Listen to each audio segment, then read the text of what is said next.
What's going on, guys? Welcome back to the channel. I know it's been quite some time since I've uploaded last. Unfortunately, life has kind of gotten in the way, and I had to get some things sorted out. But now, over the winter, we are still trying to get some stuff done, even in the middle of everything kind of going on. We're still trying to get the truck ready for next season. We are going to completely have an entirely different setup, pretty much.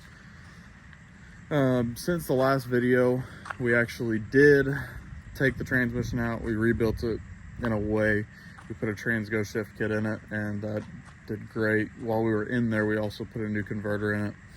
It's got a converter from Ryan Jans. You can find him on Facebook, pretty much everywhere. He's very, very knowledgeable and does great. I got one of his budget style converters. I think it was like $550 or something. It really did. It helped the truck a ton at the track. I want to say it picked up a little over half a second. I think it ran at 816 before, and just on our first track outing, which was our only one because we broke it again, I think it went down to like a 766 or something. But unfortunately, that same day, whenever we launched it, I guess, I don't know if the perch was weak before, or maybe it was launching harder than before and just heard it all that day. But we noticed that the truck was kind of trying to pull right a little bit. It seemed weird, and whenever it would launch, it looked like it was crap walking down the track. So we ended up picking up a 488. I just assumed that the rear end was broke before I even tore it down. And I've got an 8.8 out of an Explorer. We're gonna put it in there uncut. I did get some quick performance axles with it, so I'm going to go ahead and put that in there here soon. I gotta do a couple more things for that. But also in this off season, we are actually going to change a very big thing on the truck. It is no longer going to be naturally aspirated. I've actually had an 80mm turbo sitting on the shelf for quite some time. That also is already sitting on the truck. I just have to finish up some piping for the hot side. And then also, I guess you could call it a cold side, but I'm not running an intercooler. So not exactly a cold side. IATs are gonna be through the roof, but we are going to test it. We're also gonna test a couple other things just for, knowledge, and also to, try to help you guys out, decide what might be the best for you guys. So I'm gonna try to get some more content out on that. And then also we should have the turbo kit and the rear end in probably within the next couple weeks.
As you guys can see back here, I've got some turbo piping. I am going to put my drain in the front cover. I went ahead and picked that up.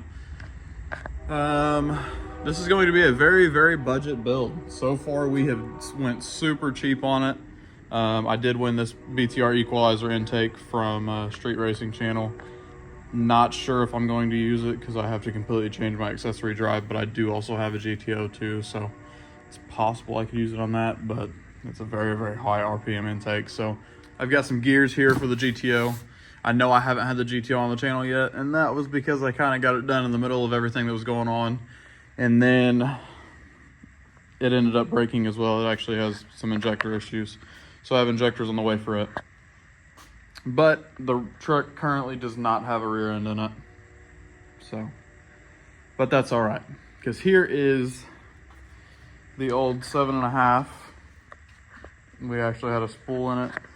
Didn't actually break any of the axles or any of the internals, surprisingly, but here's what actually happened. That's a passenger side spring perch. As you can see, it's completely collapsed. And there's the driver's side. Looks just fine. But that's what happened. And you can tell in the videos that I have in there that the truck just didn't look right going down the track. This is the new 8.8. We went ahead and painted it up. I'm going to replace at least both of the rubber lines on it. And we already put the new axles in there. These are just their quick performance drop-in axles. Still has C-clips and everything. Didn't do a C-clip eliminators. Not gonna cut it down.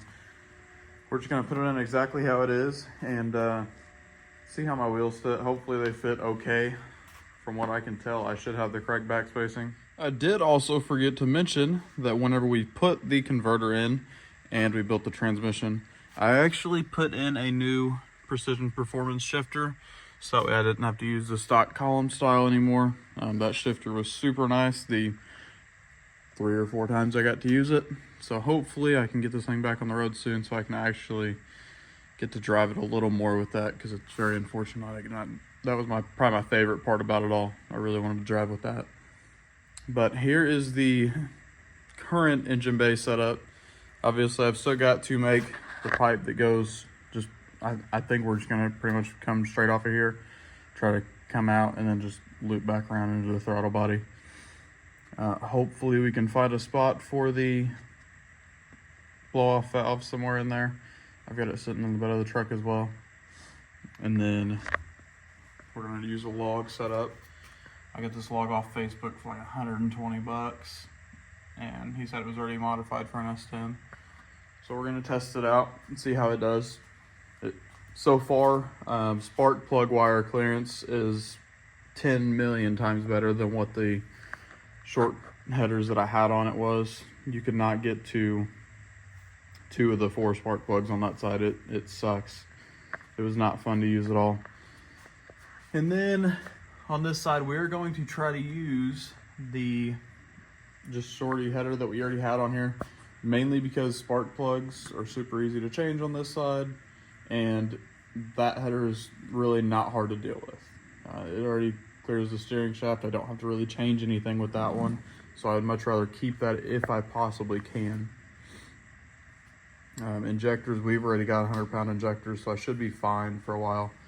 And it is pretty much only ran on pump E85, so hopefully the IATs are a little lower, but I know that this 80 millimeter is still going to make quite a bit of heat pretty fast as soon as I start racing it.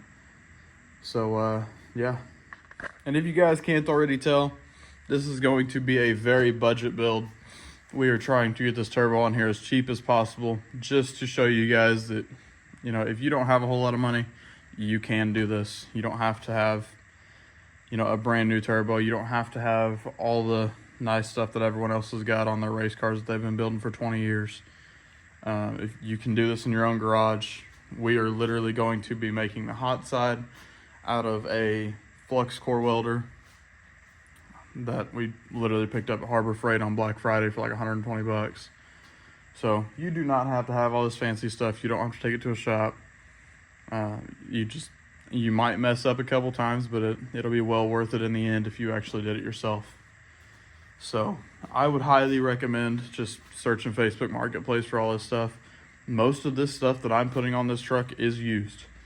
This turbo has probably been on like 3 or 4 of the local cars by now, and I've seen it run on all these cars. This turbo has done a very good job, and I just got lucky enough to get it for a good price.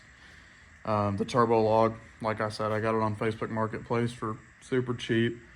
Actually, the wastegate I picked up at LS Fest while we were there. I believe it's a 60 millimeter. We're going to run a single 60 and hope that that'll be good enough for the boost control. And I think the only thing that I bought new was the blow-off valve and that sort, and the lines and everything like that. But the blow-off valve I think was like $40. I bought the cheapest one I could on eBay. So we're gonna test all this stuff out and show you guys, you know, if everything works on mine, there's no reason you can't do it in your garage too. There is the wastegate. As you can tell, it was definitely already mounted on something, but we're gonna make it work. We're gonna see what we can do. Here's my cold side. I also got that on Facebook Marketplace for like 40 bucks. A guy said that he wasn't gonna use it, so we're gonna use a 2.5 inch cold side. Should be just fine. And then for the blow-off valve, it's just an unbranded blow-off valve from eBay. We're probably gonna take it apart and you know, make sure all the bolts and everything are sealed right, so we don't have any problems with that. It does come with 1 extra spring, it looks like, but that's about it. There's not a whole lot to it. Also, regarding the last video, thank you guys so much for the support. I believe that video is already at like 38,000 views. I really appreciate you guys all watching that. It seems to have blown up quite a bit. And I've tried to answer all the questions that I possibly could, but if I did not get to your question in the last video, go ahead, comment down below. I will get to every question that I possibly can in a timely manner. And I'll try to help you guys out wherever I can. If you guys have any questions about everything else that's going on, whether it's putting an 8.8 in your truck or putting a turbo on your truck, or even trying to get an LS in your truck, anything like that, just reach out to me, comment down below. I will do my best to help you guys out any way that I can. And yeah, thank you guys for the support. So that is what is going on right now. Hopefully I can get some more videos out soon. I'm going to start cleaning the garage up and start prepping the back of the truck to get the new 8.8 in there and get a couple other parts for it. And then I've got just 2 or 3 more things to order for the turbo kit, and the piping and everything should be done on that. I think I've got to get a map sensor and stuff like that. And that's about it. It's really not, you know, that far from being done, but still it's got quite a bit left, but it won't be that bad at all. If anyone does want this 7.5 inch, you guys know anyone? I'm in Southern Illinois, come get it. You can have it. The spring purge is going to have to be replaced. It's already got a spool in it. It's got a brand new Yukon front yoke on it. I mean, if anyone wants to put the work in to cut these perches off, put a new perch on it, you can have it. Come grab it. But I think that's probably going to be all for today, guys.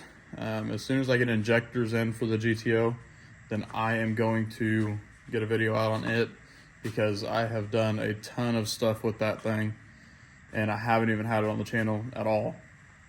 Whenever we went to LS Fest, we did some racing with it, and then a couple short weeks after that, we actually went to an event around us that is called Beyond 660.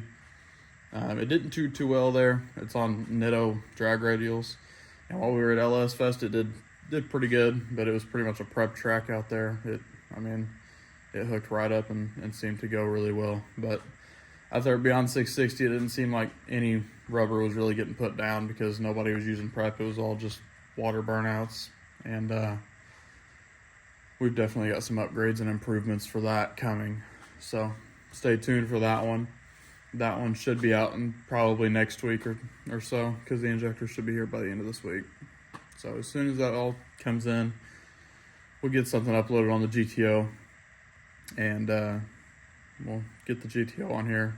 And then over the next probably 2 or 3 weeks, we'll have the truck back on here. Hopefully running. Maybe the first couple test trips will be on here.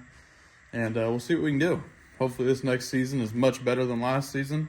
Because last season I think I got to race the truck 3 times. And one of those times it was right after I replaced the transmission. So let's hope this next season gets us a few more races with both cars, really.